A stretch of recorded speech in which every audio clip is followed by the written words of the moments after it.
night, Sleepy's hanging out with her boyfriend, who we'll just call boyfriend. And they're drinking a little wine together, they're doing a little puzzle, they got the music going, it's turning into a pretty fun night. And as the night goes on... Oh, this guy is good. This guy is good. This guy's acting skills are good. He is proper. My guy, you are proper.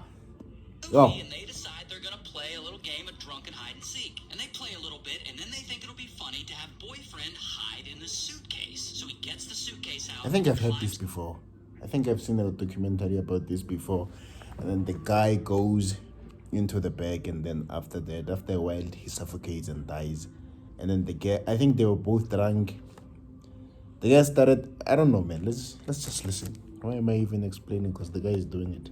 Into it, and Sleepy zips him up. And he's got just enough room he can poke a couple of fingers out if he needs to. And they laugh, because it's silly. But after a bit, Sleepy decides to go to bed. She goes upstairs, and she lays down in her bed. And she's been drinking, so she's tired. And she goes to sleep. Now, boyfriend is still downstairs in that suitcase. Now, fast forward a few hours, and Sleepy's cell phone is buzzing, and it wakes her up. And when she looks at the other side of the bed where boyfriend should be sleeping, he isn't there. And then she remembers the game of hide and seek and the suitcase. So she immediately runs downstairs and she goes to check on the suitcase. And inside is boyfriend, and he's unresponsive and he's not breathing. So she panics and she calls 911. Is he awake at all? Is he conscious at all? No. And then she does CPR on boyfriend while she's waiting on paramedics to get there. Why would you do CPR on someone who you left there to suffocate for the whole night?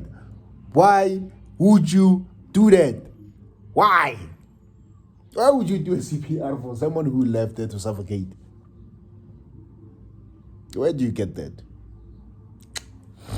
Late. Sadly, boyfriend doesn't make it. Apparently his lungs couldn't expand enough to properly breathe while he was in the suitcase. So then the police comes and she gives her statement, which is basically just the story I just told you. That's the story she tells, and that's the story everyone believes. Until during the investigation, police are like, something doesn't add up. So they call her in for questioning. And at some point, they ask for her phone, which she willingly gives to them. So they search through her phone and they find some videos that tell a very different story. So let's rewind.